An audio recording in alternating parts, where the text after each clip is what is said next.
Thanos had the Infinity Gauntlet. The Avengers had everything they had, every weapon, every suit, every super soldier, every god, and they still lost.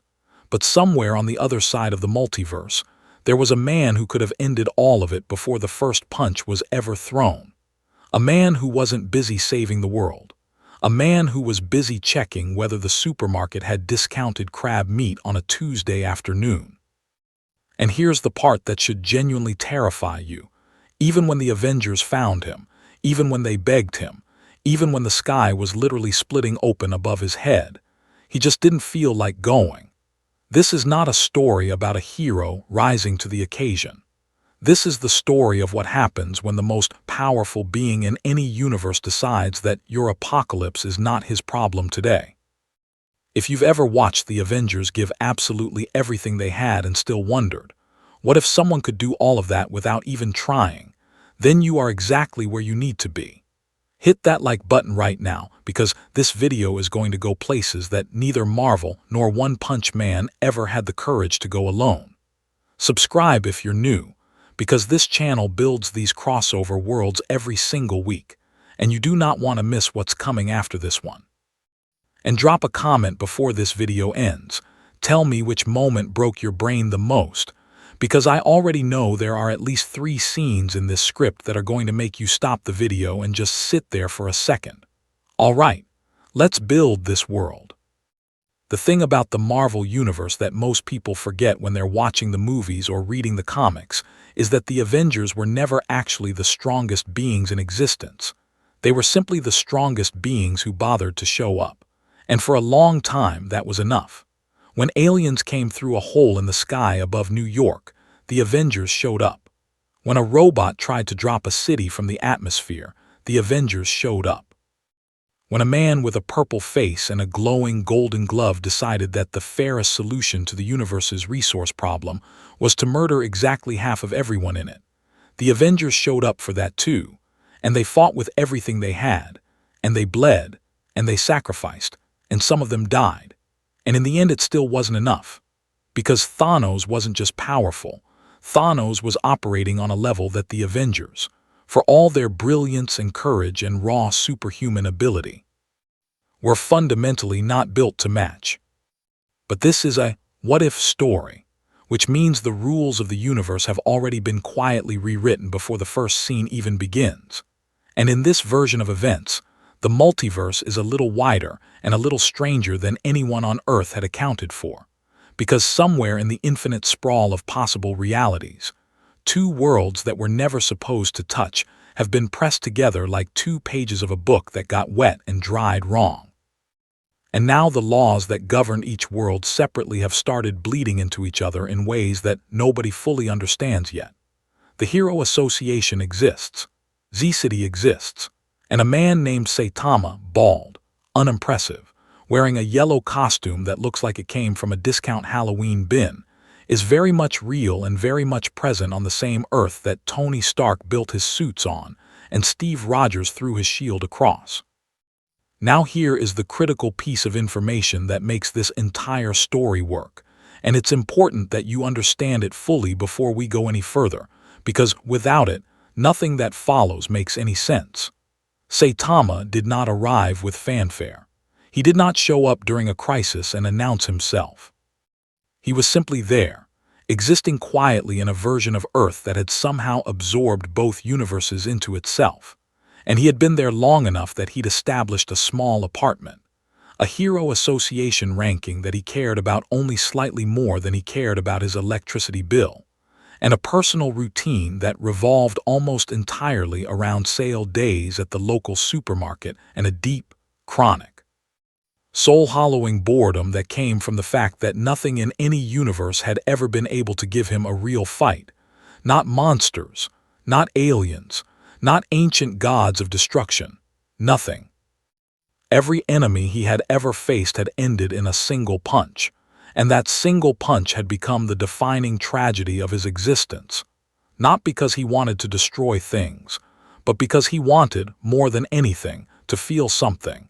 And the universe kept refusing to give him an opponent capable of producing that feeling. So when Thanos came, And in this version of events, Thanos came the same way he always comes, with his Black Order and his warships and his absolute conviction that he was doing the universe a favor. The Avengers responded the way the Avengers always respond, which is to say they assembled, they strategized, they suited up, they gave speeches, and they threw themselves at the problem with everything they had.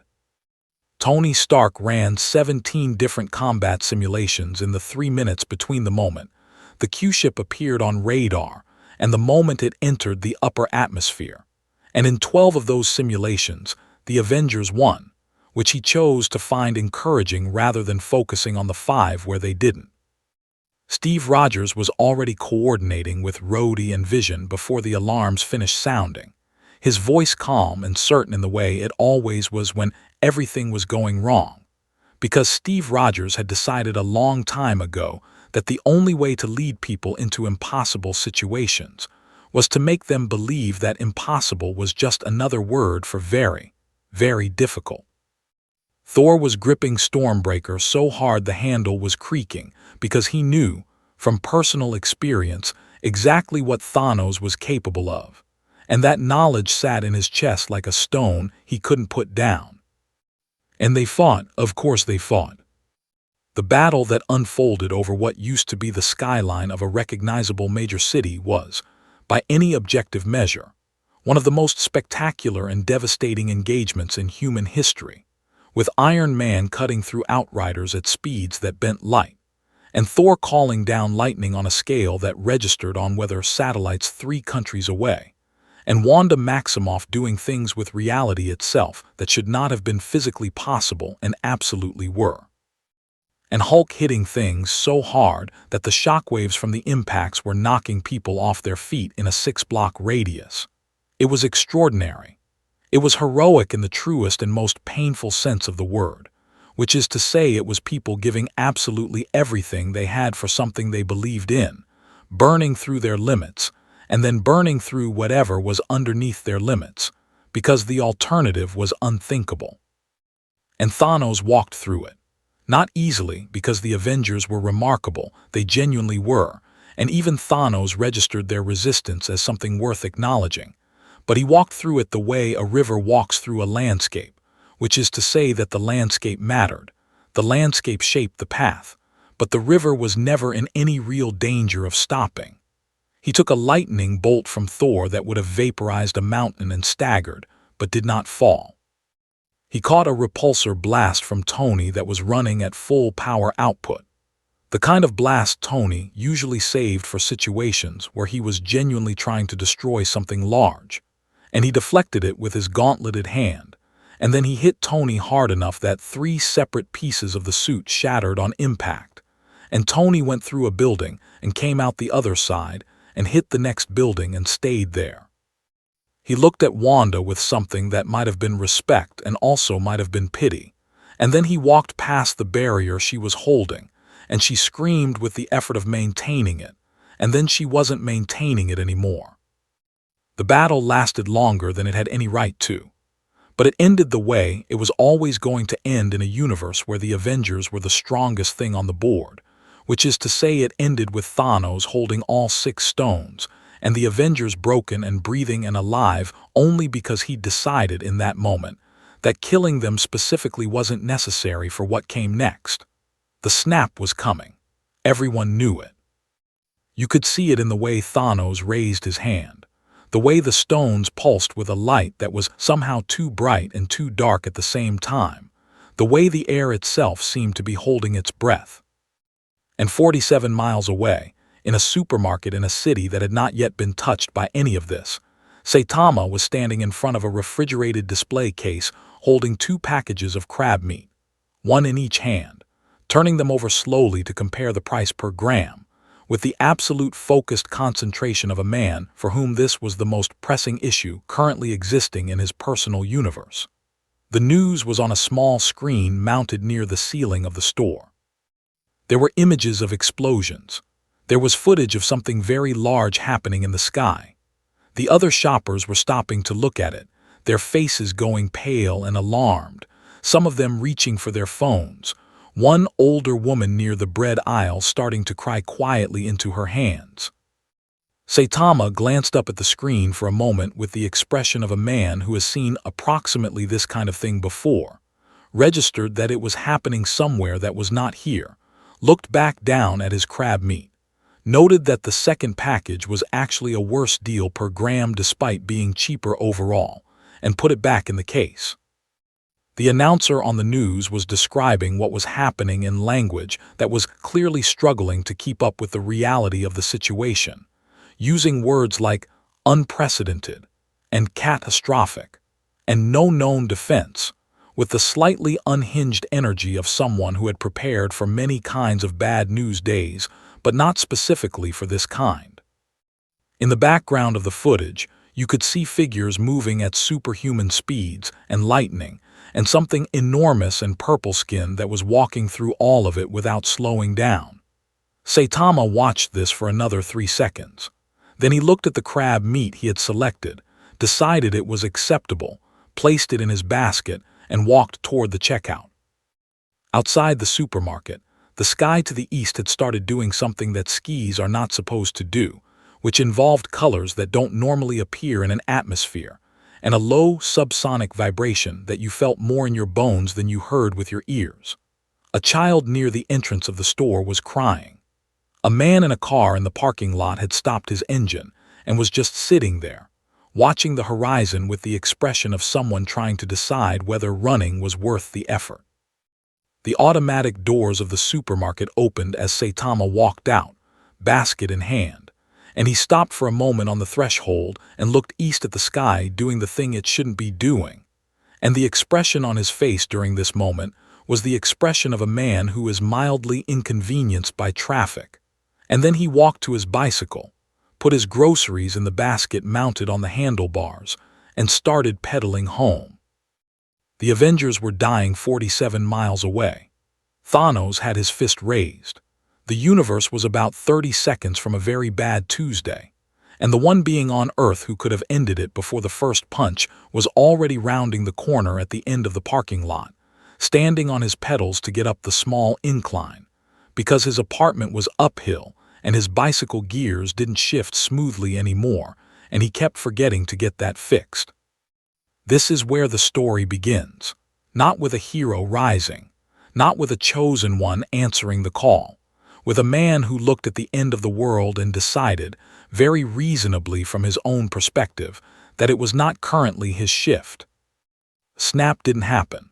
That's the first thing you need to understand about how Part 2 begins, and it's important because the reason it didn't happen is not heroic, and it's not the result of any strategy the Avengers had prepared, and it has nothing to do with the stones or the gauntlet or any last-minute sacrifice from anyone wearing a cape or a suit.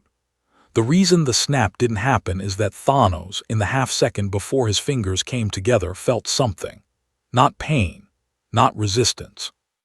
Something quieter and considerably more unsettling than either of those things. He felt, for the first time in a very long time, the sensation of being watched by something he hadn't accounted for, and Thanos was not a being who encountered unaccounted for things with any regularity, which meant the sensation stopped him the way almost nothing else in any universe could have stopped him, which is to say it stopped him completely. He lowered his hand.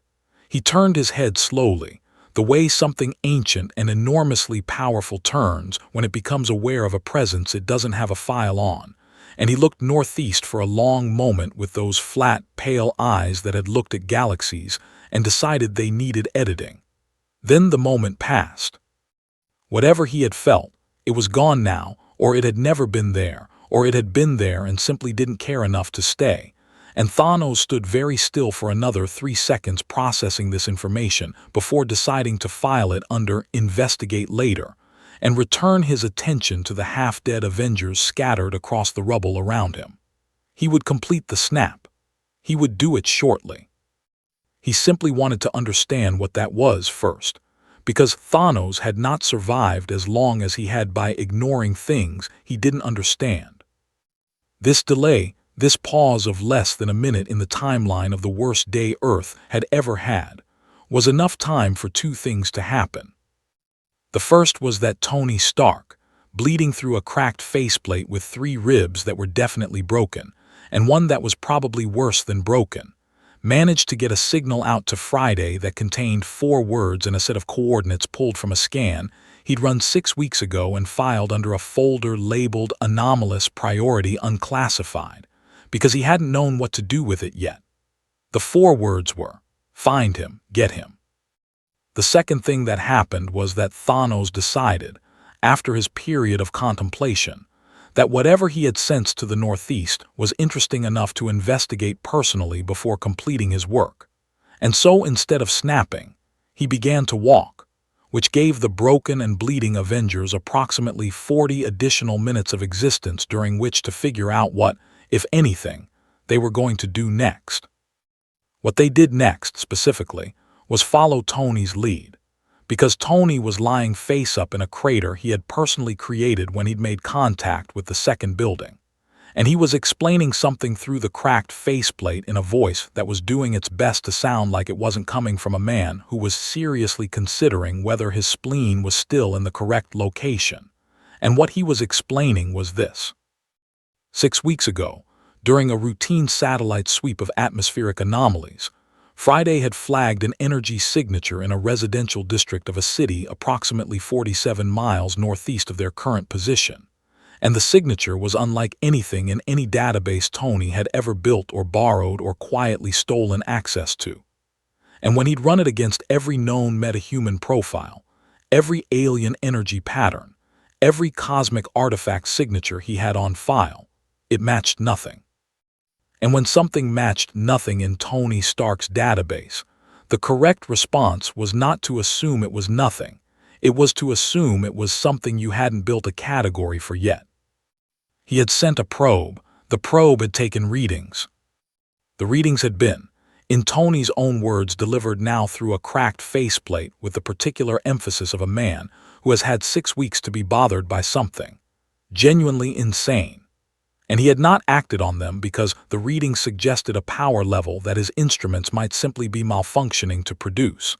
And Tony Stark trusted his instruments, which meant either the instruments were wrong or the universe contained something he wasn't ready to publish a paper about yet.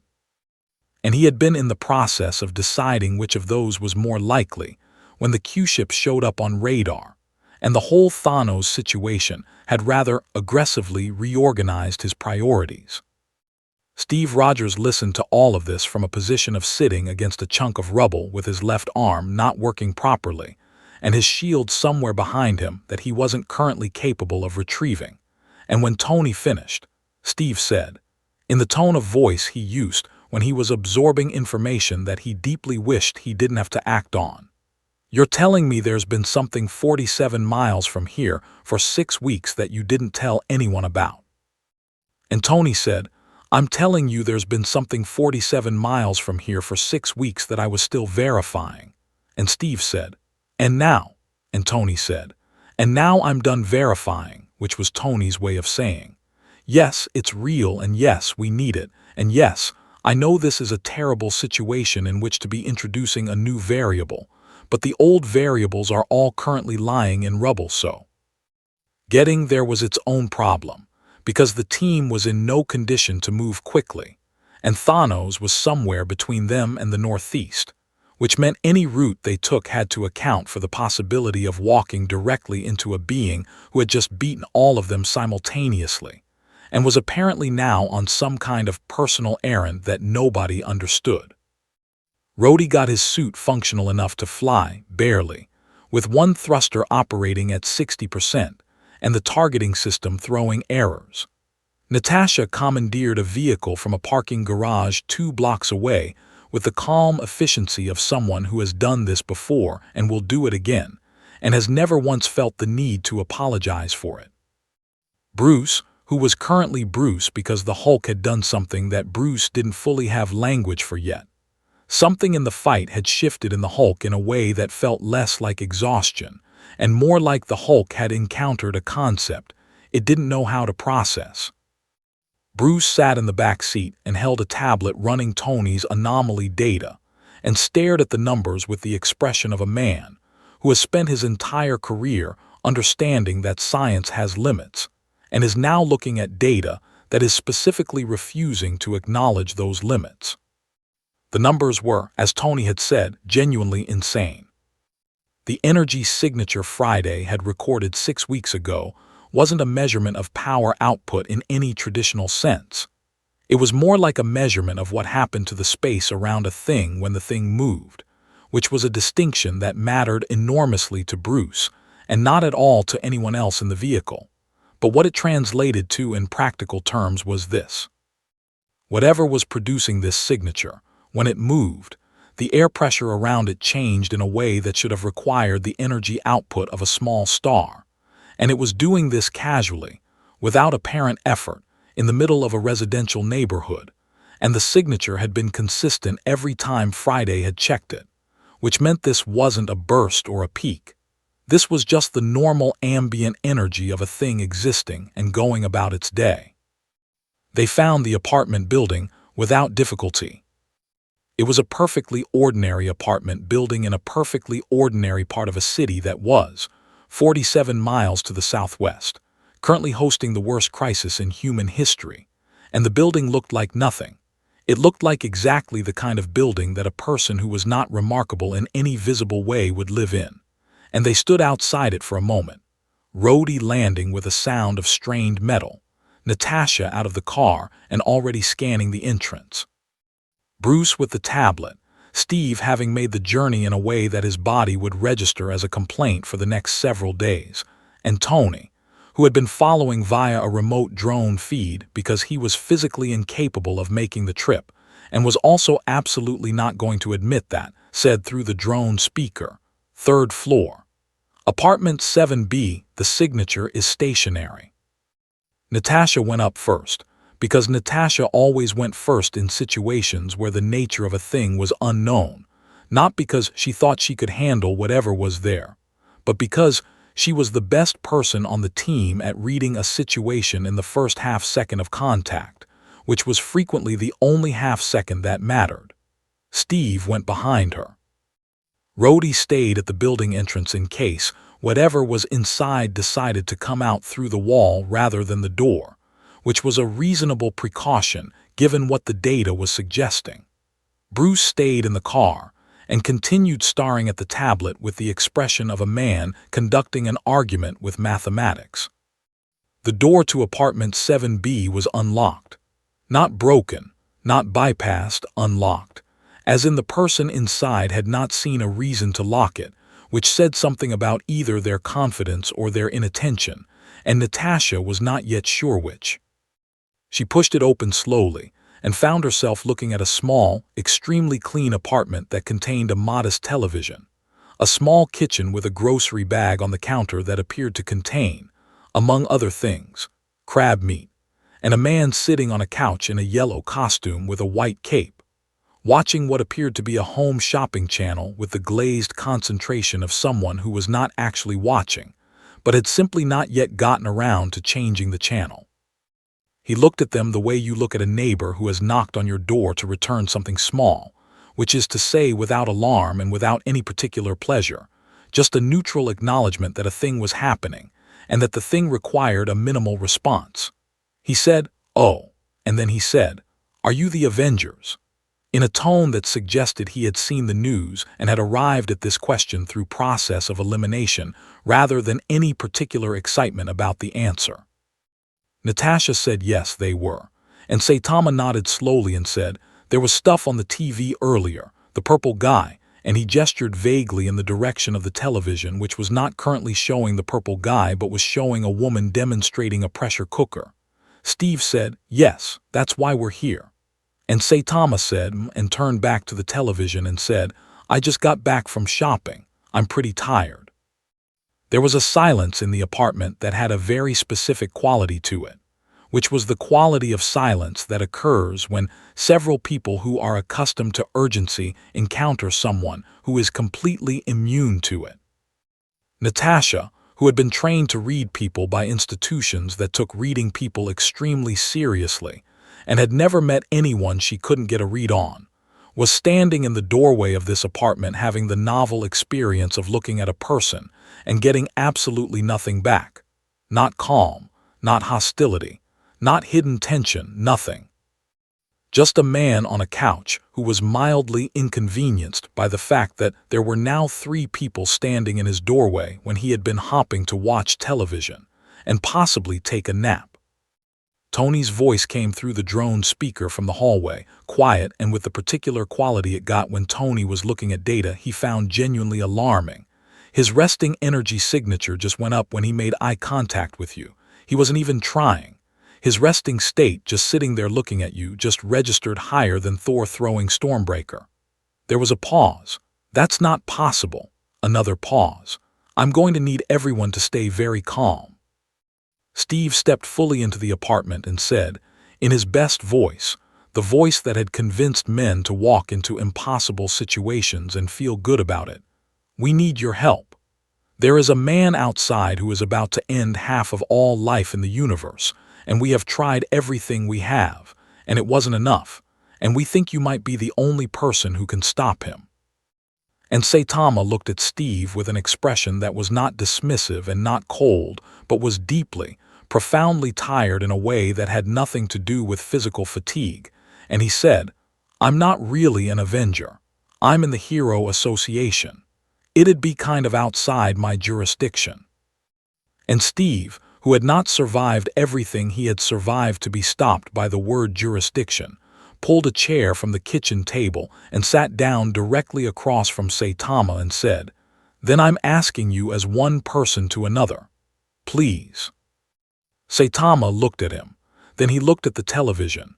Then he looked back at Steve, and for a moment something moved behind his eyes that wasn't boredom and wasn't engagement and wasn't quite anything Steve had a name for, and then Saitama said, "Is he actually strong?" And Steve, honestly and without hesitation, said, "He beat all of us, at the same time." And Saitama was quiet for a moment, and then he said, "Him." And the "hem" had a quality to it that was hard to describe precisely but felt, if you were paying close attention, like the first small movement of something very large that had been very still for a very long time. And then he said, "The crab meat needs to go in the fridge first." The crab meat went in the fridge. This took approximately 45 seconds, during which Steve Rogers sat in a kitchen chair in a small apartment 47 miles from the end of the world, and watched a man in a yellow costume carefully place a grocery bag's worth of items into a refrigerator, with the methodical patience of someone who had decided that the structural integrity of their weekly meal plan was not negotiable regardless of external circumstances. Natasha stood near the door. Rhodey's voice came up through the stairwell asking what was happening. Tony's drone hovered in the hallway producing a faint mechanical hum that was the sound of Tony Stark watching something unprecedented and not knowing how to categorize it, which was a sound Steve had learned to recognize over the years because it didn't happen often, and it always meant something important was occurring. When Saitama finished with the refrigerator, he stood in the kitchen for a moment looking at the counter with the expression of a man conducting a quiet internal audit of his remaining obligations, and then he turned around and looked at Steve and said, "Okay." And Steve felt a specific kind of relief that he recognized from the battlefield. The relief that comes not when a situation improves, but when the next step becomes clear, and he stood up and said, "Thank you." And Saitama said, "I'm not promising anything. I just want to see him." And Steve, who understood the difference between a commitment and an interest and knew better than to push one into the other prematurely, said, "That's enough." It wasn't enough, but it was what they had, and Steve Rogers had built entire campaigns out of less. The drive back was its own particular kind of tension.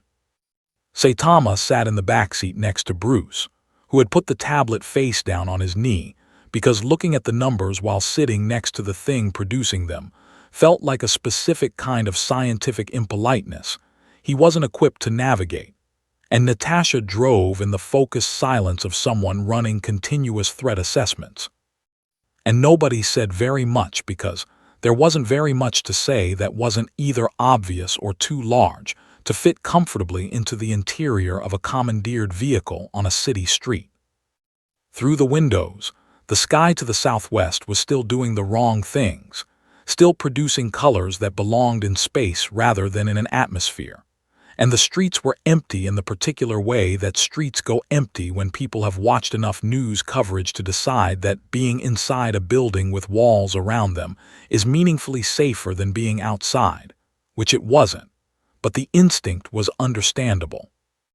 Saitama looked out the window at the sky and said, without particular urgency, "That's a pretty big energy output." And Bruce, who had been trying to decide whether to say something or not for the last 4 minutes, said, "You can perceive energy outputs." And Saitama said, "Not really.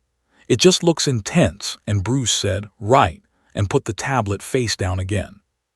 Tony's voice came through Bruce's earpiece. Bruce was the only one currently wired, saying things that Bruce was choosing not to repeat aloud, because Tony was running real-time scans on Saitama from the drone that had been quietly following the vehicle at a discrete altitude since they'd left the apartment building. And what Tony was saying had the breathless, slightly fractured quality of a man whose instruments were telling him something that was actively fighting with his understanding of physics. What the instruments were telling Tony, specifically, was that Saitama's body did not behave like a body.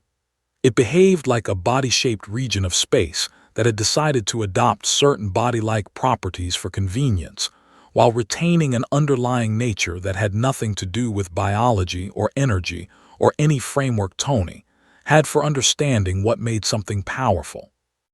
When Tony scanned Thor, he got readings that were enormous but comprehensible: energy patterns, neural activity, the electromagnetic signature of genuine divine origin biology, things that were on a different scale than human but were still recognizably on the same spectrum.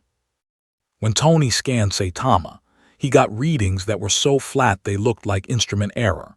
And then when he cross-referenced the flatness against the atmospheric displacement data from 6 weeks ago, he realized that the flatness wasn't error, it was suppression.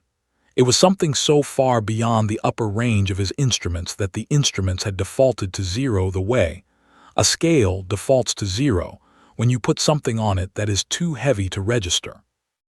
And the implications of that were something Tony was choosing to process in very small pieces, because taking it all at once felt inadvisable. Meanwhile, 47 miles to the southwest, Thanos had located what he'd sensed. Or rather, Thanos had located the absence of what he'd sensed, which was in some ways more interesting, because a power that you can feel and then cannot find is more concerning than a power you can find and measure, because the former means it is choosing not to be found, and choice implies a level of awareness that Thanos had only encountered in beings worth taking seriously. He stood in the northeastern district of the city, in a neighborhood that was empty of people but full of the small evidence of people. A bicycle left against a fence, a convenience store with its lights still on and its door open, a window box full of plants that were going to need watering soon. And he turned slowly and felt the air around him with a consciousness that had been refined over centuries into something very close to a supernatural sense, and he found nothing. And the nothing had the specific quality of a deliberate absence, and Thanos filed this under the same folder he'd created earlier and moved on.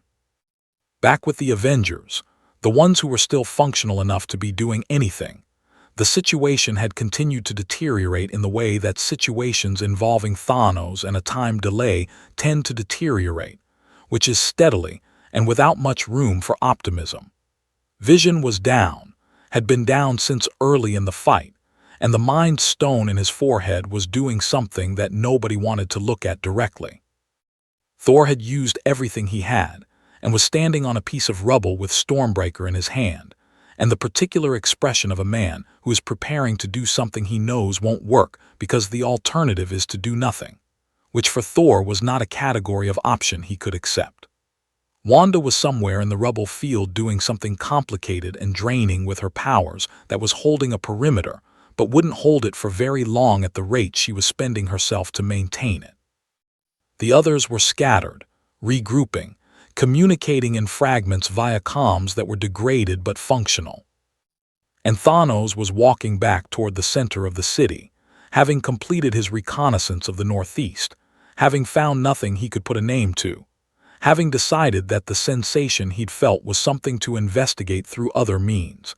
And his patience, which was enormous, because Thanos had the patience of a being who had been working on a single project for most of his adult life and was accustomed to timelines measured in decades. His patience was now running against the practical reality that every moment the snap was delayed was a moment in which the Avengers were using to recover and reorganize. And Thanos did not enjoy giving opponents time to recover, even opponents he had already definitively beaten, because definitively beaten was not the same as permanently neutralized, and Thanos had not gotten to where he was by treating those two things as equivalent. He was 3 blocks from the center of the rubble field when the car arrived. It pulled up to the edge of the cleared zone, the area where the fighting had been, where the buildings were structurally compromised and the ground was broken, and the air still smelled of ozone from Thor's lightning and the chemical burn of repulsor fire. And Natasha stopped the car and everyone got out. And for a moment, the broken skyline and the silent devastation of the battle zone arranged itself around them like the set of a scene that knew it was being watched. And Saitama stepped out of the back seat and stood on the broken ground and looked at the rubble, and then looked at the sky, and then looked at the distant figure of Thanos, who had stopped when the car arrived and was now looking back at them across 3 blocks of destroyed urban landscape. And the look on Thanos's face was not fear and not recognition, but was the look of something encountering a variable it hasn't finished processing. Steve was already moving, already coordinating, already pulling together the fragments of the team through the comms, because that was what Steve did. The situation didn't matter. The resources didn't matter. Steve Rogers would organize and direct and lead right up to the moment that organizing and directing and leading was physically impossible, and probably for a short time after that as well. He told Thor to hold position. He told Wanda to ease off the perimeter and conserve what she had left. He told Rhodey to get elevation and watch Thanos' hands because the gauntlet was the priority. Always the gauntlet. Any movement toward a snap was the only thing that mattered in terms of immediate threat.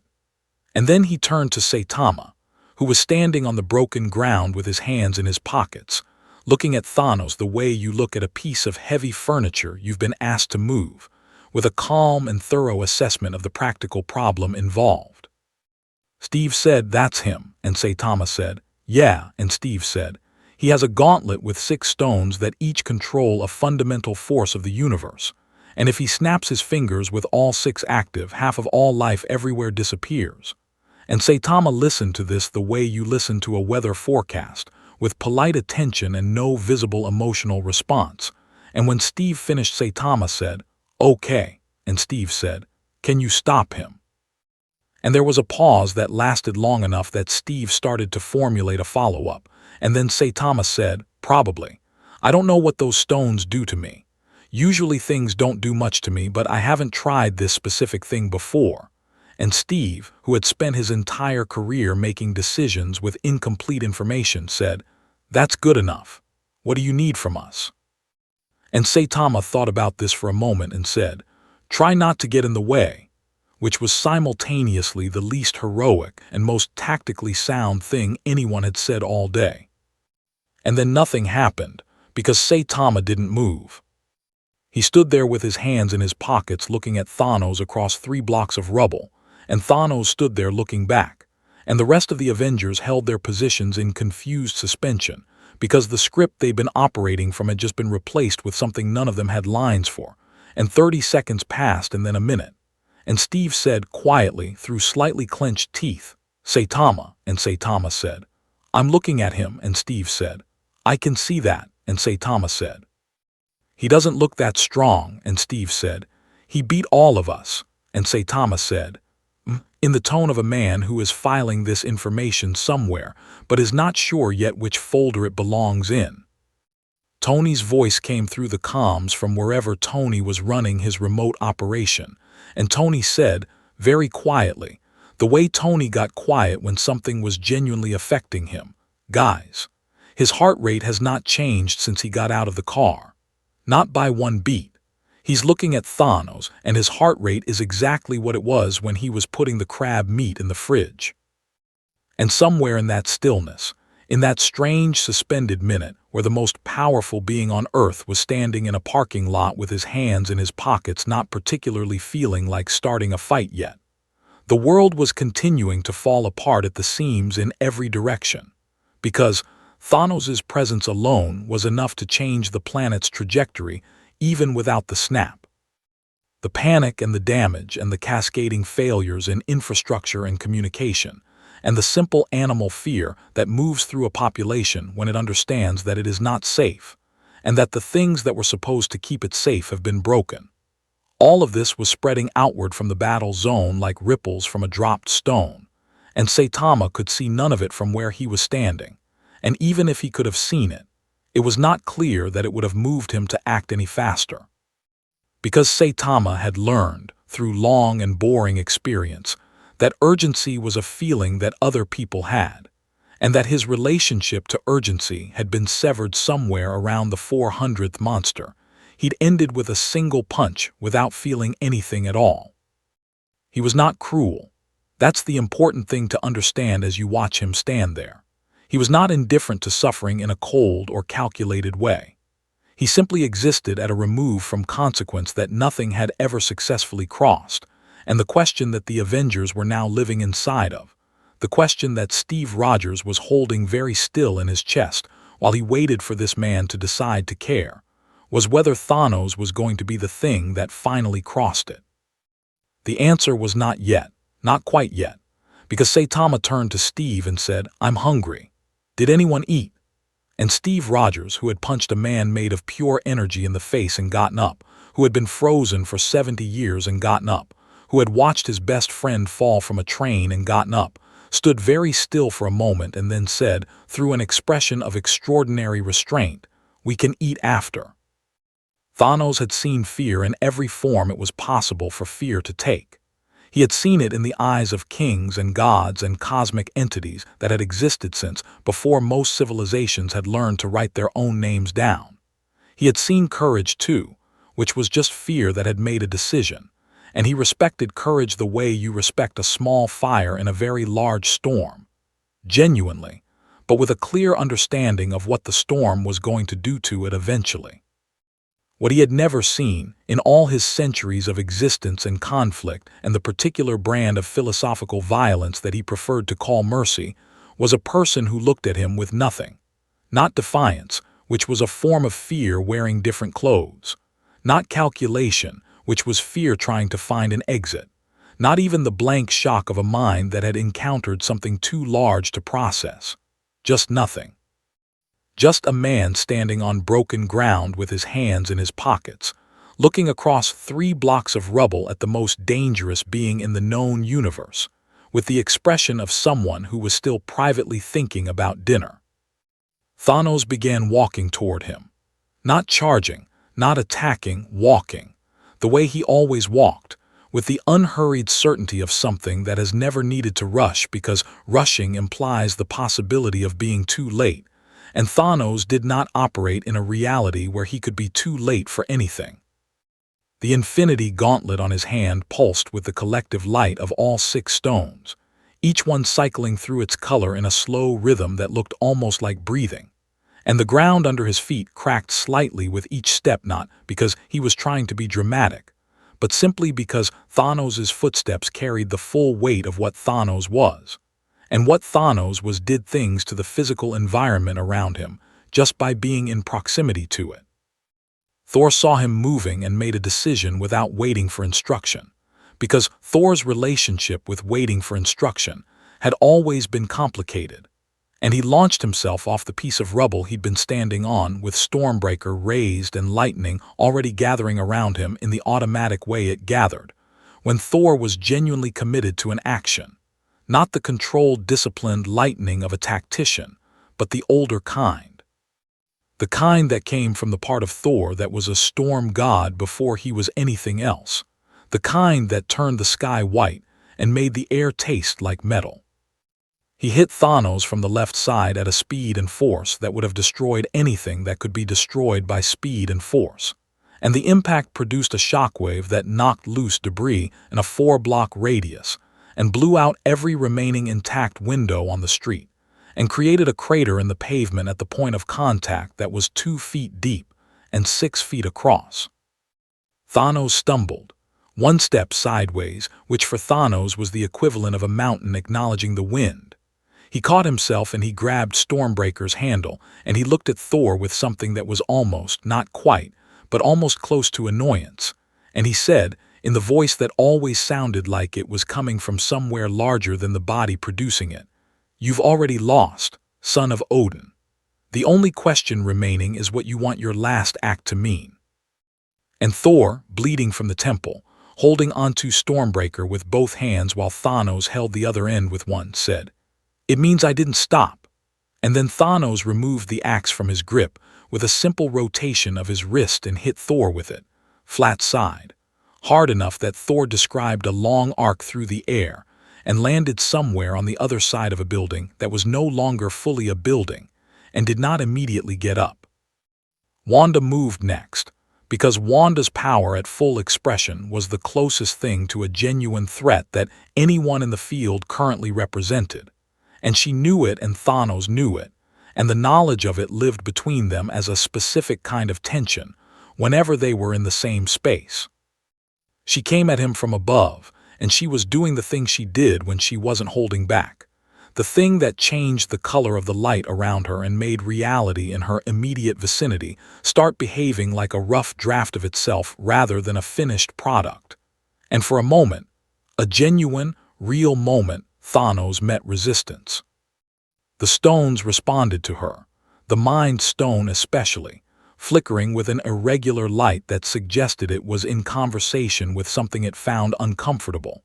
And Thanos' expression shifted from the settled certainty of earlier to something more effortful, and he pushed against her field and she held it. And for about 4 seconds they were genuinely matched in a way that nothing had matched since the beginning of the fight.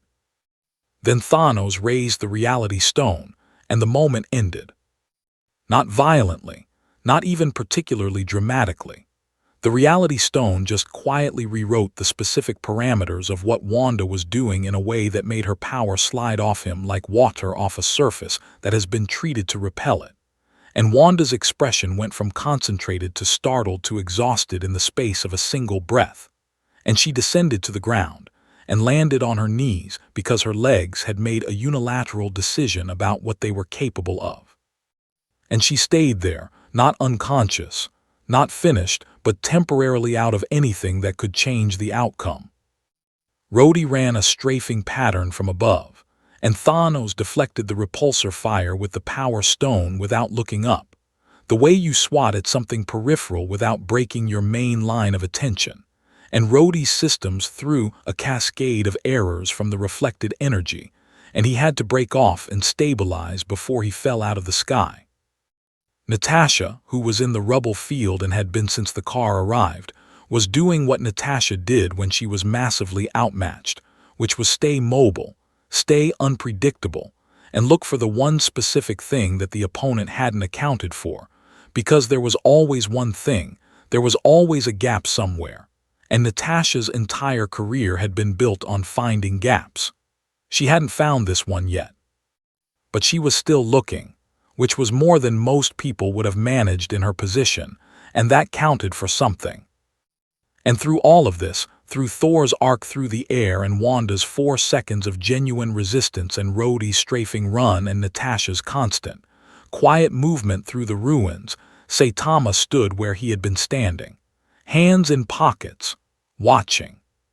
His expression had changed slightly from when they'd arrived, which is to say it had acquired a small vertical line between his eyebrows that might, on someone else, have indicated concern, but on Saitama indicated something closer to academic interest, the expression of a person watching something happen and updating their assessment of it in real time. He watched Thanos hit Thor with Stormbreaker, and he watched Thor fly and land and not get up immediately, and the line between his eyebrows deepened by approximately 1 millimeter. He watched Wanda get pushed back, and he watched Rhodey break off, and he watched Natasha, move through the rubble like water finding its own level. And then he watched Thanos turn from all of this and look directly at him. The look lasted a long time, longer than looks usually last when Thanos is the one looking, because Thanos was efficient with attention the way he was efficient with everything, and prolonged scrutiny was something he reserved for things that warranted it. He looked at Saitama across the rubble and the broken ground and the space between them, and what he was looking at was not the costume or the face or any physical characteristic, but the quality of the attention being returned to him, because Thanos had excellent instincts about attention and what it signified, and the attention coming back at him from this bald man in a yellow suit was unlike any attention he had encountered before. Because it was not fearful and not aggressive and not calculating and not reverent, it was simply observational. And observation without any of those other things was something Thanos associated with beings that did not need those other things, which was a very short list. He began walking towards Saitama. The remaining Avengers registered this, and the comms filled with a specific kind of controlled alarm, Steve's voice cutting through coordinates and positions, Tony running projections, Rhodey asking for confirmation of what he was seeing, and Saitama continued to stand still. And the distance between him and Thanos closed from 3 blocks to 2 blocks to 1 block and then to the length of a cleared street. And at the end of that street, Thanos stopped and they looked at each other up close for the first time. And what passed between them in that moment was not speech and not threat and not challenge. It was something older than all of those things, something that existed in the space between two beings when both of them are, at some level beneath ego and identity, recognizing each other as a category of thing. Thanos said, "You're not one of them." It wasn't a question. Saitama said, "No, I'm from a different association." Thanos looked at him for another long moment and said, "I felt you 40 minutes ago from 40 miles away." And Saitama said, "Oh," with the mildly surprised expression of someone who has just learned that their car has been making a noise the neighbors can hear. Thanos said, "What are you?" And it was the first time in the entire day, in the entire campaign that had brought him to this planet, that Thanos had asked that question of anyone, because Thanos generally arrived at his own assessments without needing to ask, and asking meant the assessment wasn't complete, and an incomplete assessment of something standing directly in front of him was a sensation Thanos found genuinely uncomfortable. Saitama thought about the question with the seriousness it apparently deserved, tilting his head slightly to one side, and then he said, "A hero, for fun." And there was a silence, and then Thanos, who had not laughed in a very long time and was not laughing now but whose expression had shifted in a direction that on anyone else might have been the precursor to a laugh, said, "For fun." And Saitama said, "Well, I used to do it for fun. It's not really fun anymore. Nothing is really a challenge." And the last part he said quietly, and with a flatness that was not self-pity, but was the simple, accurate reporting of a fact that had become such a fixed part of his reality that it had stopped producing any feeling at all. Thanos was quiet for a moment. Then he said, "I know what it is to have a purpose that consumes everything, including the things that were supposed to bring you joy." And Saitama looked at him with slightly more attention than before, not because he was moved by this or found it particularly profound, but because it was unexpected, and unexpected things were rarer in his life than they had any right to be, and rare things got slightly more of his attention by default. He said, "That sounds rough," and Thanos said, "It is the price of doing what is necessary," and Saitama said, "Is it necessary?" And Thanos said, "The universe is finite, its resources are finite. Without correction, suffering is the inevitable result." And he said it with the conviction of a man who has said it so many times that the words have worn smooth grooves in his certainty. And Saitama listened to all of this and then said, "Did you ask them, the half you're going to erase? Did you ask them if they wanted to be erased instead of figuring something else out?" Thanos looked at him. The question was not clever. It was not a debate point or a rhetorical trap. It was just a question, asked with the blunt sincerity of someone who had not thought to dress it up in anything more sophisticated than its own plainness. and it landed differently than philosophical challenges usually landed with Thanos, which is to say it landed instead of glancing off, because it was too simple to deflect and too direct to reframe. And Thanos, who had an answer for most things, stood with this one for a second longer than he usually stood with things. And then the Power Stone flared. Not in answer to the question, Thanos was not that reactive. He was not going to resolve a philosophical discomfort with a stone. That was not the kind of being he was, but because he had made a decision. The decision was that this conversation was over, not because he'd won it, but because continuing it was a form of delay he couldn't afford.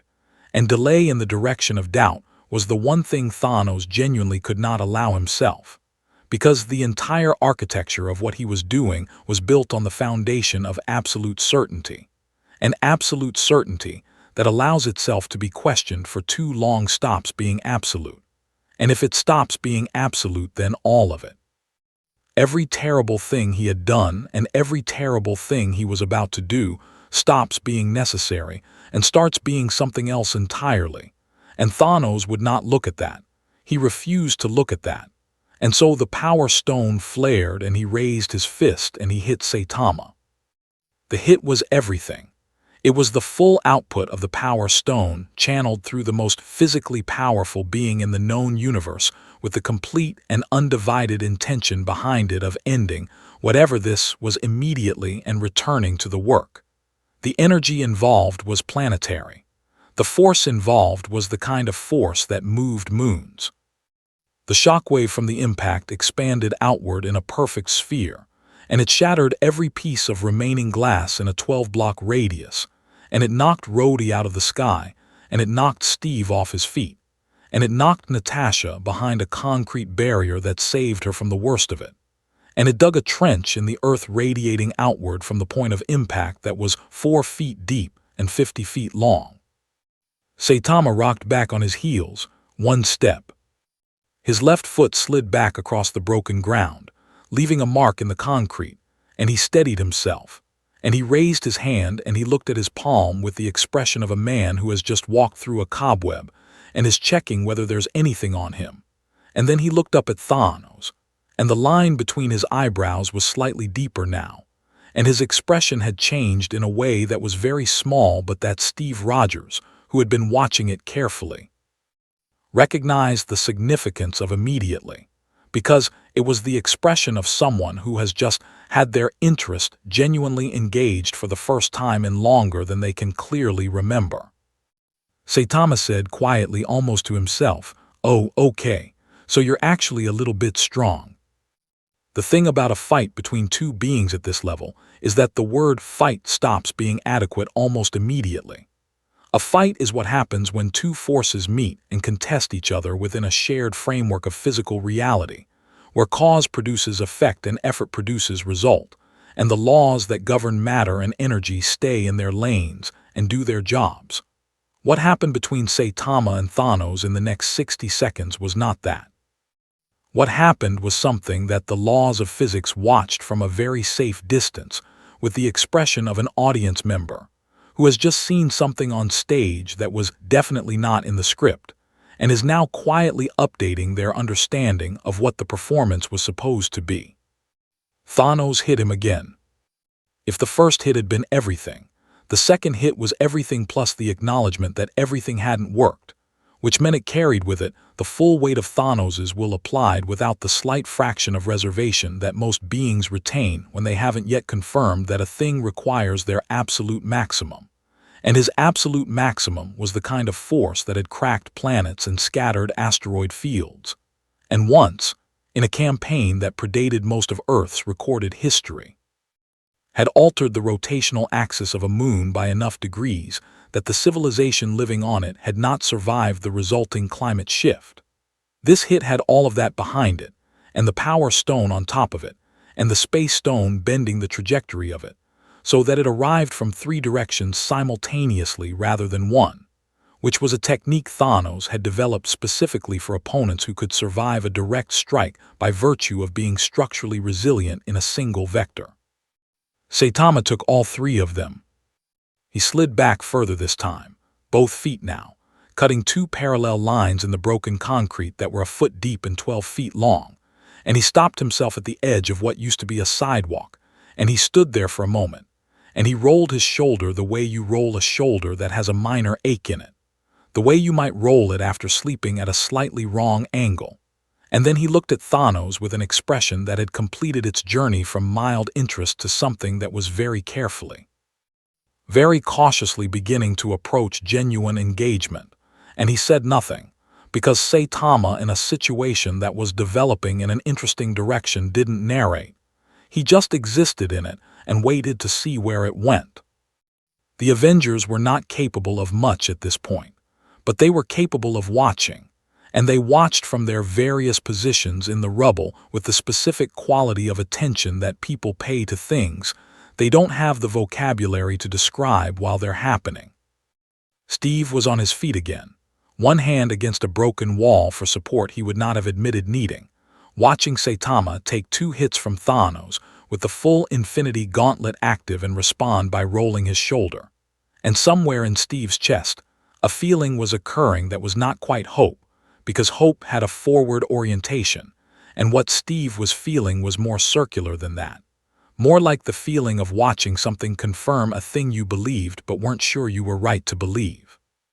Tony was running numbers that kept coming back wrong and then running them again, and getting the same wrong answers, which meant they weren't wrong, which meant the numbers were right, and it was his framework for what the numbers meant that needed to be rebuilt from scratch.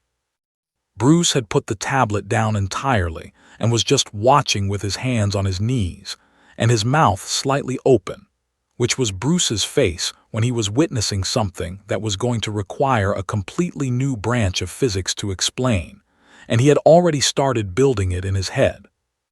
Thanos pressed forward. He was not panicking. Thanos did not panic.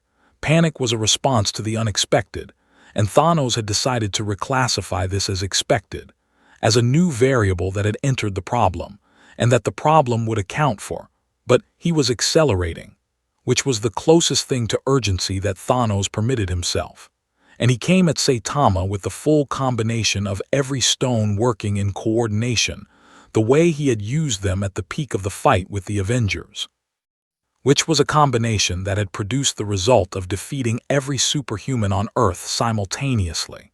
And he deployed it against one bald man in a yellow suit, with the complete conviction that the result would be different from rolling a shoulder and cutting lines in the pavement. What happened instead was this: Saitama caught the strike. Not deflected, not absorbed, not survived, caught with his right hand, the way you catch a ball that someone has thrown at a moderate pace, and the energy that was supposed to be in the impact had nowhere to go because Saitama's hand had decided that the impact was not going to complete itself. And so the energy backed up into the space between them and expressed itself outward in every direction except the one Thanos had intended. And the resultant shockwave was sufficient to flatten every remaining standing structure in a 3-block radius instantly, and create a pressure wave that was detectable on seismographs in several neighboring countries, and briefly interrupted weather satellite feeds over a significant portion of the eastern seaboard. Thanos looked at his own fist, held in Saitama's hand. The expression on his face during this moment was one that no one in the universe had ever seen on Thanos before, because the expression was the expression of a being confronting the outer boundary of its own model of reality, the moment where the map runs out, and there is only territory that has never been named. He had encountered resistance before. He had encountered power before. He had never encountered the specific combination of effortlessness and completeness that Saitama's catch represented, because effortlessness implied that this was nowhere near the ceiling, and completeness implied that the ceiling, wherever it was so far above what Thanos had deployed that the distance between the two wasn't a matter of degree. It was a matter of kind, and Thanos, who understood the difference between those two things better than almost anyone, felt the understanding settle into him like cold water, and it produced a sensation he had not felt in a very, very long time. He felt something adjacent to afraid. Not fear in the way smaller beings felt it, not the animal response of a body registering threat, but the intellectual recognition of a mind that had always operated from a position of ultimate authority, encountering evidence that ultimate authority was not, in fact, what it had.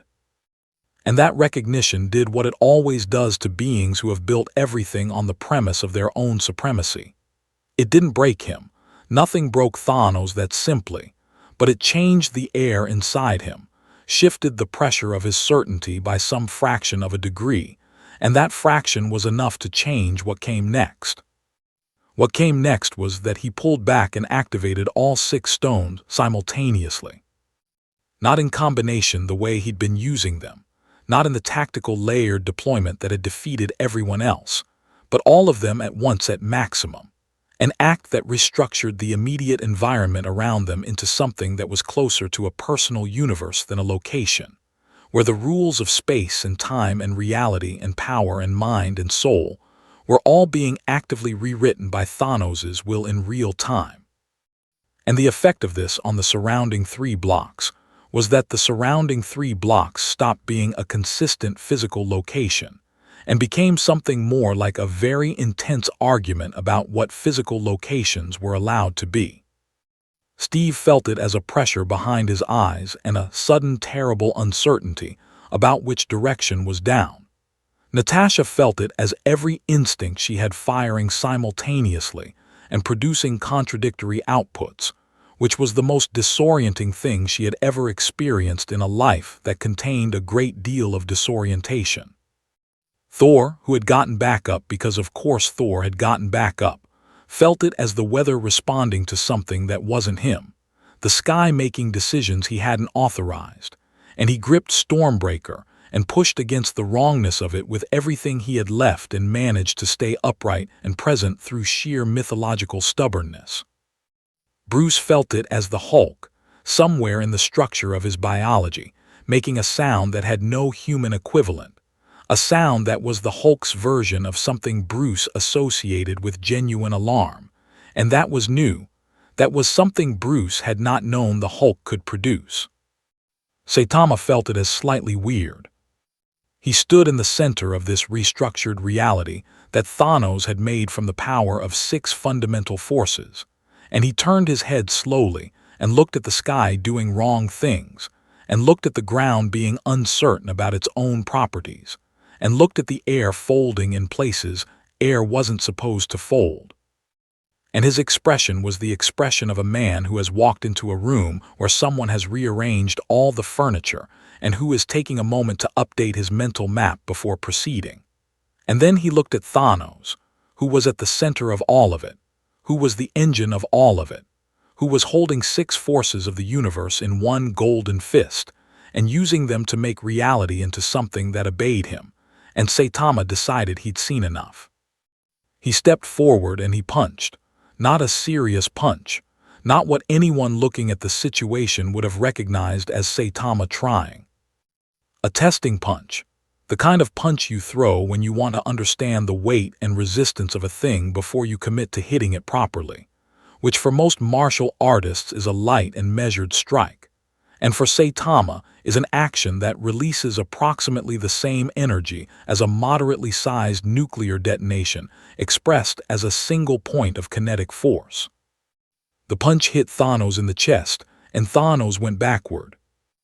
Not stumbled, not pushed, went backward, as in the direction changed from stationary to moving at a velocity that his body had not chosen and could not immediately correct, and he crossed the distance of the restructured reality in approximately no time, and he hit the edge of it, and he hit it hard enough that the edge of the restructured reality developed an opinion about whether it wanted to continue being the edge of anything. And the whole personal universe Thanos had made shivered and destabilized at the boundary the way a soap bubble shakes when you blow on it. And for a moment every stone in the gauntlet flickered simultaneously, an event that had never happened before because the stones did not flicker. The stones were not capable of uncertainty, and yet here they were, flickering. Thanos righted himself in the air, used the space stone to redirect, came back at a different angle, with the time stone adding a temporal component to the attack, hitting Saitama not just from a direction in space, but from slightly outside the present moment, which should have meant that, by the time Saitama's nervous system registered the impact, his body was already experiencing it. Which was an approach that worked on anything with a nervous system and also on several things that didn't technically have one. Saitama blinked. The impact registered as a sensation he felt he should probably note. He noted it. He rolled the other shoulder this time for variety. Then he hit Thanos again, slightly less gently, and the sound the impact made was a sound that exists in a frequency range that human ears process as a physical sensation rather than a sound, and every person within a 2-mile radius who was still conscious felt it in their sternum and their back teeth simultaneously. Thanos hit a building. The building expressed strong disagreement with what was happening to it, and then stopped existing as a building, and became a collection of components that had previously been a building, spread across a significant area. Thanos emerged from this collection of components, and he was still holding the gauntlet and the stones were still lit, but 2 of them were flickering in a way that suggested the system was running a diagnostic it hadn't expected to need. And he looked at Saitama from across the debris field, and his expression had completed its journey from the intellectual recognition of earlier into something simpler and more direct, which was the expression of a being recalculating a fundamental assumption. He used the time stone and the space stone together in a configuration he had never deployed because he had never needed to, a configuration that essentially removed him from linear time within a localized bubble and allowed him to exist at multiple points in the immediate timeline simultaneously, which meant he could attack from positions he hadn't reached yet and defend against impacts that hadn't happened yet. And this approach to combat had exactly one weakness, which was that it required the opponent to be operating within the same timeline for it to be effective. And Saitama, whose relationship with causality had always been informal at best, hit him from a direction that didn't exist within the temporal bubble, hit him from a direction that the temporal bubble had specifically excluded as impossible, and the bubble collapsed, and Thanos was suddenly, simply, singularly present in one moment in one place, and Saitama was in front of him with his fist extended, and the expression on Saitama's face was the expression of a man who is surprised, genuinely and completely surprised, in the way he had not been surprised in years. Because the hit had felt like something, not enough, not nearly enough, not the something he had been searching for through an ocean of enemies that had all amounted to nothing, but something, a resistance, a reality.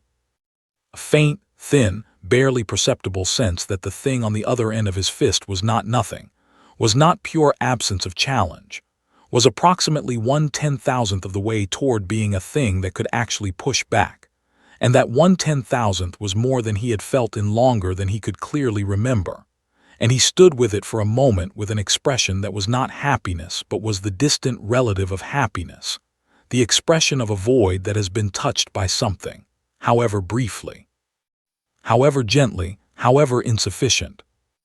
And then Thanos, through everything, through the recalculation and the collapse of the temporal bubble and the flickering stones and the assessment of what he was dealing with, did something that was either the bravest or the most desperate thing he had done in a long time, which was that he raised the gauntlet and he gathered every stone into a single unified expression of absolute power, and he prepared to use all of it, every last fundamental force of the universe he had spent his life collecting, as a single unified strike against one bald man who had just hit him with something that felt like it was warming up. The air stopped. Not figuratively. The molecules in the air in the immediate vicinity actually ceased their normal thermal motion for a fraction of a second, because the energy being accumulated between Thanos' intention and its release was so total that it was temporarily borrowing from the kinetic energy of the surrounding environment. And in that borrowed stillness, in that fraction of a second where even the air was holding its breath, Saitama closed his eyes briefly the way you close your eyes to focus before doing something you want to do properly. And his expression in that half-second was the expression of someone deciding whether to try, and the decision was yes, and he pulled his right arm back. The punch that followed was serious, not the testing punch, not the warm-up. A serious punch from Saitama, which is a thing that the universe had, up to this moment, never fully had to account for the consequences of. And as the fist moved forward, the air in front of it did not move out of the way air is supposed to, because there was no time for the air to make that decision.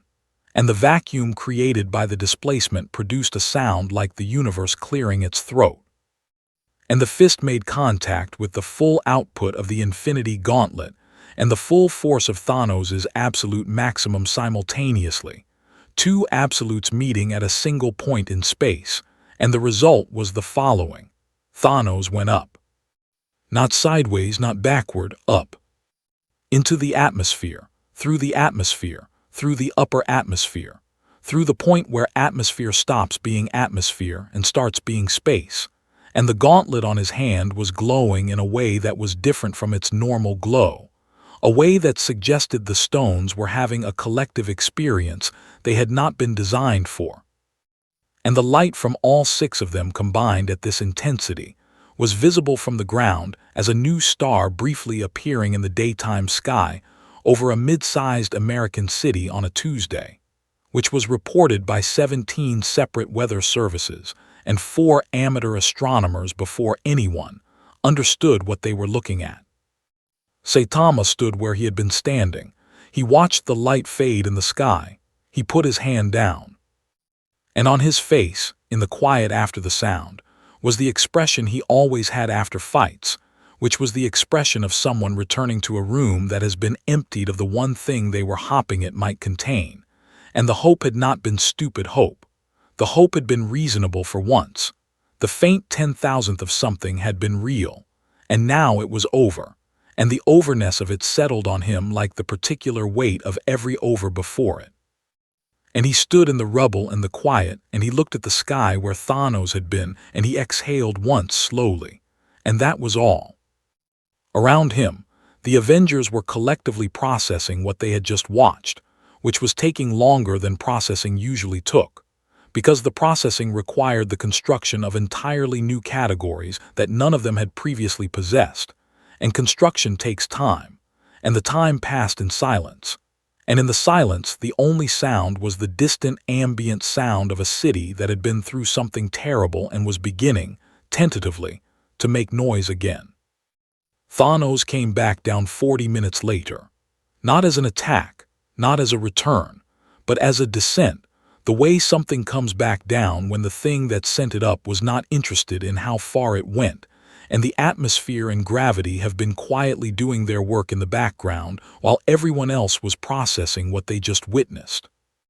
He came down in a field approximately 11 miles northeast of the city, creating an impact crater that was wide enough to be visible on aerial mapping software, and deep enough that the geological survey team that arrived 3 days later spent an afternoon arguing about whether what they were looking at was technically a crater or a new landform category that needed its own name. The gauntlet was still on his hand when he landed. 4 of the 6 stones were dark. Not destroyed. The Infinity Stones did not destroy. They were fundamental to the fabric of reality, and reality does not allow its own fundamentals to be unmade. But dark in the way that something goes dark when it has been pushed far past the boundary of what it was built to sustain, and has entered a state of complete withdrawal while it figures out what it is now. He was alive, unconscious but alive, in the way that something survives because its nature is incompatible with not surviving rather than because it made any particular effort to do so. When the first responders arrived, a combination of SHIELD assets and Hero Association emergency response teams, because both organizations existed in this version of the world and both had contingency protocols for impact events of this magnitude, even though neither protocol had been written with this specific situation in mind. They found him face up in the crater, the gauntlet cooling from whatever temperature it had reached in the upper atmosphere. His chest rising and falling with a slow regularity that the medical team spent several minutes confirming was actually what it appeared to be before they were willing to commit to the word breathing in their incident reports. The Avengers got there before the first responders.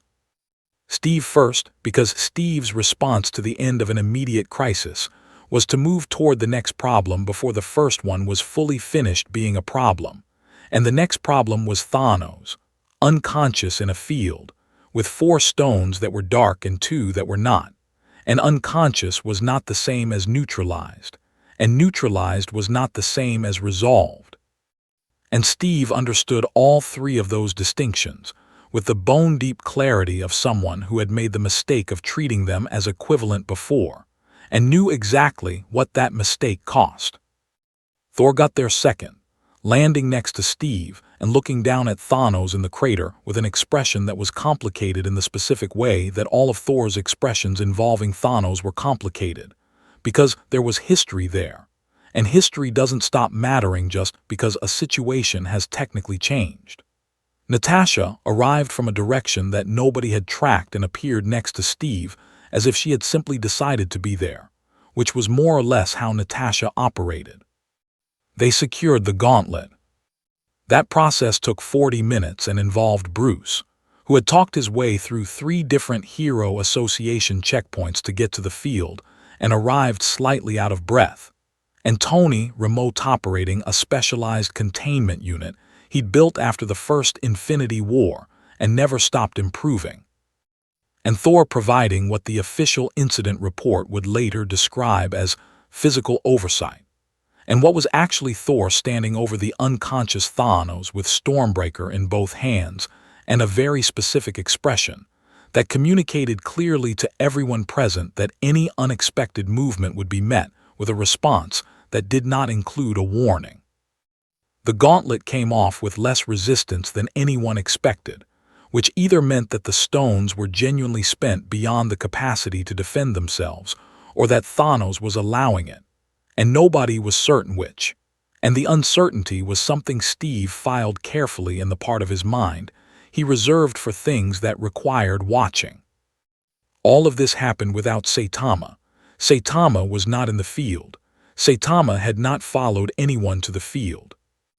When Steve had turned around at the rubble site after watching the light fade from the daytime sky, Saitama had been standing where he'd been standing during the fight, looking at the sky with the expression Steve had come to recognize as his baseline, the expression of a man who has returned from somewhere briefly interesting to somewhere familiar and unremarkable, and Steve had been about to say something. He wasn't sure what. He hadn't gotten that far in the construction of the sentence, when Saitama had said, "Is there anything else?" And Steve had said, "I don't think so," and Saitama had nodded once and said, "Okay." And he had turned and walked back toward where the car had been parked, and by the time Steve had finished processing the previous 30 seconds, Saitama had turned a corner and was not visible anymore, and that was the last anyone saw of him for the next several days. Tony found him eventually, because Tony found everything eventually when he decided to look. And Tony decided to look 3 days after the incident when the immediate crisis management had settled enough that he had cognitive bandwidth to direct toward things that were not structural emergency response and containment protocol.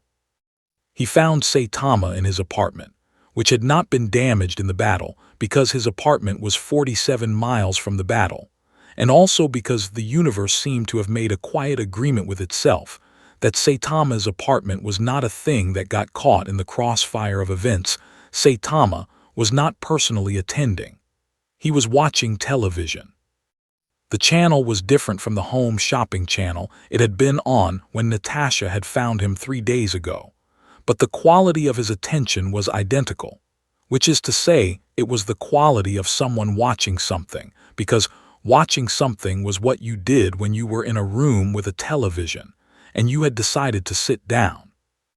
Tony sent a drone rather than going himself, because Tony was still in a medical context that he was choosing to describe as monitoring a recovery rather than recovering, and the drone knocked on the door, which Saitama opened without visible surprise at the presence of a drone at his door, because Saitama's threshold for what constituted a surprising event had been recalibrated by experience to a level that most beings never approached. The drone said in Tony's voice, "We're having a debrief." "About what happened? We'd like you there," and Saitama said, "A debrief," with the tone of someone hearing a word they know but hadn't expected to be applied to them personally, and Tony's voice said, "You saved the world, possibly the universe. We have questions," and Saitama was quiet for a moment and then he said, "I'm not really part of your group," and Tony said, "No. But you're part of what happened." And Saitama considered this with the seriousness he brought to most things, which was moderate and thorough and unrushed, and then he said, "Will there be food?" And Tony said, "Yes," immediately and without hesitation, because Tony Stark had negotiated with foreign governments and hostile AIs and one very difficult Norse god, and he understood that the currency of negotiation was whatever the other party actually wanted.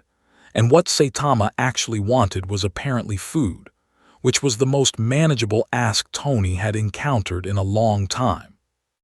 The debrief happened in a room that was trying very hard to be a normal conference room, and mostly succeeding, except for the fact that several of the people in it were visibly healing from injuries that a normal conference room was not typically designed to accommodate. Steve was there with his arm in something that was less a cast and more a Tony-engineered accelerated recovery device that Steve had agreed to wear only after Tony explained that the alternative was 6 weeks of natural healing. And Steve had pointed out that 6 weeks of natural healing was actually extremely fast for a normal person, and Tony had said, "I know," with a patience that suggested he was choosing not to finish that sentence. Thor was there, whole and present and slightly more subdued than his usual register, occupying the corner of the room with the specific gravitational quality of a very large presence that is choosing to compress itself for the sake of the space. Wanda was there, quiet in a way that was different from her usual quiet, the way someone is quiet when they are reorganizing something internal that got disrupted. Bruce was there with approximately 4 tablets, because Bruce processed things by measuring them, and measuring things required instruments, and 4 tablets was his current minimum for feeling adequately instrumented. Saitama arrived 12 minutes after the agreed time, not because he was making a statement about punctuality, but because he had taken a wrong turn, and then corrected it without any particular distress about the correction. He sat in the chair Steve indicated and looked around the room with the mild interest of someone attending an event they didn't organize and have no strong feelings about. Tony started with the data, because Tony always started with the data, and the data was extraordinary in the way that data becomes extraordinary when it is accurately describing something that should not be physically possible. He walked through the readings from the fight with the patience of someone who has already processed his own disbelief, and is now helping others through the same process, explaining what the instruments had recorded, and what those recordings implied, and what those implications meant for every framework they had previously used to understand power and its limits. The reading said that Saitama had taken the full output of all 6 Infinity Stones, delivered by the most powerful physical being in the known universe, and had responded by sliding back 12 feet. The reading said that Saitama's serious punch had produced an energy output that Tony's instruments had stopped trying to quantify above a certain threshold, and had simply recorded as exceeds measurement capacity, which was a category Tony had created as a theoretical placeholder, and had never expected to actually use. The reading said that at no point during the entire engagement had Saitama's heart rate or body temperature, or any measurable biological indicator, deviated from their resting baseline by any amount that Tony's instruments could detect, which either meant his instruments were still wrong or meant that what they had watched was, for Saitama, the biological equivalent of a light walk. Everyone in the room sat with this information for a moment. Then Wanda said quietly, "How do you live like that?" And the question was not hostile or challenging. It was the genuine question of someone who had felt power consuming her from the inside for years and could not imagine what it felt like to carry something so much larger without it burning. And Saitama looked at her and seemed to understand the sincerity of it, and he said, "Mostly I just watch TV and go to the supermarket." And Wanda said, "Doesn't it feel like too much? To have and not be able to use?" And Saitama said, "It feels like not enough. There's nothing to use it on. That's the problem." And the room was quiet in the way rooms go quiet when something true has been said that most people in the room recognize from their own experience in a smaller key. Thor spoke then, and what Thor said was the thing that moved the room most, because Thor chose his words with the weight of someone who had been alive long enough to know which words mattered and which ones were just sound. He said, "I have known beings of great power who used it to define themselves, and beings of great power who were consumed by the search for something worthy of it. And I have been both of those things at different points in my life. And I think the reason what I watched today affected me the way it did is not because of the power itself, but because you did not seem to need the power to know who you were, and that is rarer than the power." And Saitama looked at Thor for a moment and then said, "I don't really know who I am. I'm just a guy who works out." And Thor said, "Yes," with a smile that contained several centuries of hard-won understanding. "That is often how it begins." Steve waited until the room had settled from that exchange, and then he asked the question he had been building toward since the moment Saitama had walked back to the car after the fight. The question that was not about capability or power or any measurable thing, but about the thing underneath all of those things, which was intent, which was choice. Which was the question of what it meant that the most powerful being any of them had ever encountered had stood 47 miles from the worst crisis in human history and had needed to be asked twice to go and look at it. He said, "If we hadn't come to find you, if Tony hadn't flagged your signature 6 weeks ago and sent us to your apartment, what would you have done?" And Saitama was quiet for longer than he was usually quiet, which was already longer than most people were quiet. And the room waited, and then Saitama said, "I don't know, maybe nothing. I don't have a great track record of caring about things that aren't directly in front of me." And Steve said, "Is that going to change?" And Saitama looked at him with the flat, honest, undecorated directness of someone who has no use for comforting answers and said, "I don't know that either." And that was the answer that stayed with all of them. Not the power, not the punch, not the fact that Thanos was currently in a shield containment facility with 4 dark stones and an extensive list of pending consequences. Not the fact that the universe had been 2 seconds from losing half its population and had been pulled back from that edge by a man who had been thinking about dinner.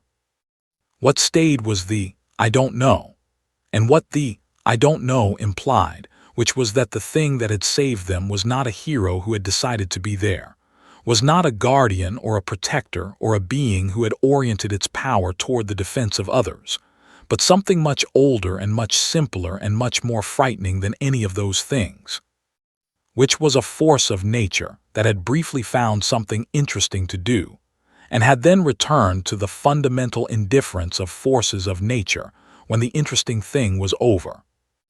They offered him membership. Of course they did, because that was what the Avengers did. They assembled, they added, they built the team to match the scale of the threat, and the threat scale had just been dramatically revised upward, and the obvious solution was the man sitting in the conference room who had revised it. Steve made the offer with the sincerity he brought to everything, and Tony backed it with resources and infrastructure, and the particular persuasiveness of someone who has built systems and knows that what he is offering is genuinely valuable. And Thor added something about fellowship and the honor of shared purpose that was genuine and moving in the way that Thor's genuine and moving statements always were. And Saitama listened to all of it politely and then said, "I'm already in the Hero Association. I'm trying to get to A class." And Tony said, "You saved the universe." And Saitama said, "I know, but that's a different category of recognition system." And Tony opened his mouth and then closed it, and Bruce made a small sound that might have been a laugh and might have been something else, and Steve looked at the table for a moment and then looked back up and said, "The offer stands." "Whenever you want it," and Saitama said, "Okay," and stood up and pushed his chair back in neatly, which was the most quietly civilized thing anyone in the room had done all week. He left the way he'd arrived, without ceremony, slightly wrong-turning in the corridor outside and correcting himself. And the last thing any of them heard was his footsteps going away down the hall, unhurried and even and completely indistinguishable from the footsteps of a man going about a perfectly ordinary day. And then the sound faded and he was gone, and the room had the particular feeling of a room that has been in the presence of something vast, and is now adjusting to the ordinary volume of a world without it. What the Avengers did with what they had learned is the question that the story ends on, because it's the question that doesn't resolve cleanly, the question that sits in you after the action is over and the crisis is managed, and the world is technically saved, and you are sitting in a room with the people you fought alongside, and the fact of what you experienced is still settling into the permanent record of your understanding. They had learned that the scale they operated on, the scale they had always quietly believed was the top of the available scale, was not the top of anything. They had learned that somewhere in the fabric of the universe, there existed a being for whom their greatest enemy was a mild Tuesday curiosity, a small flicker of something that wasn't quite enough. They had learned that this being was not their guardian, and not their protector, and not their weapon, and not their ally in any consistent or reliable sense, but was simply there, existing in an apartment 47 miles away, watching television, going to the supermarket on sale day, waiting with the infinite patience of something that has stopped expecting the world to produce what it needs, for something that might, just possibly for a moment, be enough.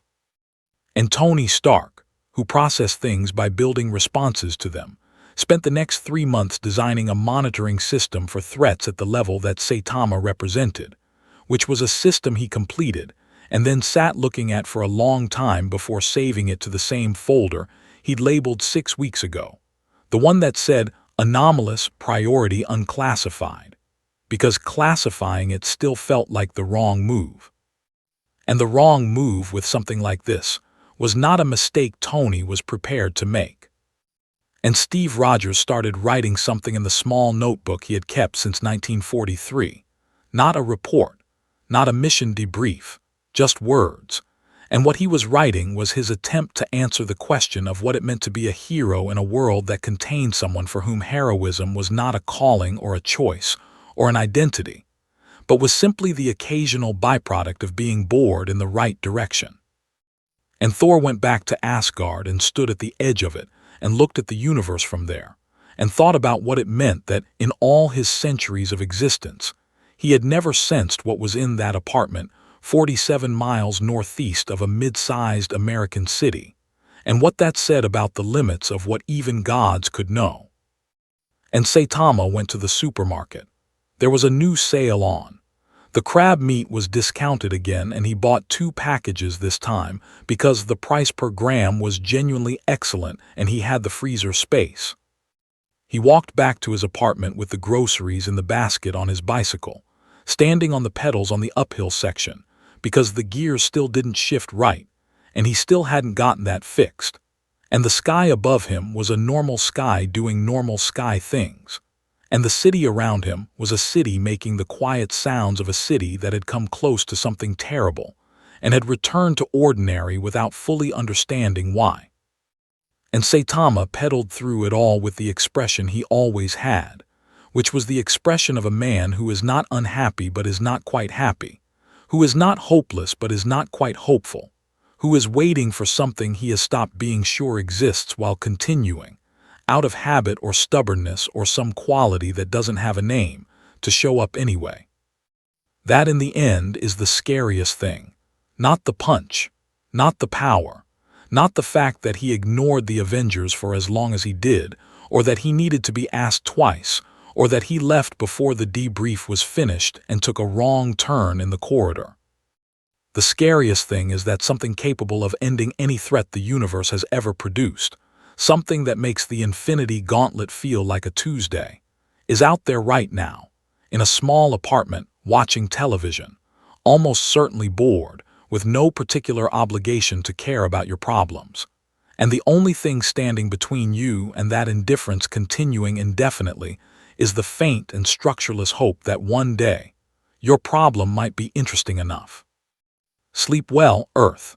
The most powerful being you have ever been in the same room with is probably looking for crab meat on sale. He'll get to you when he gets to you.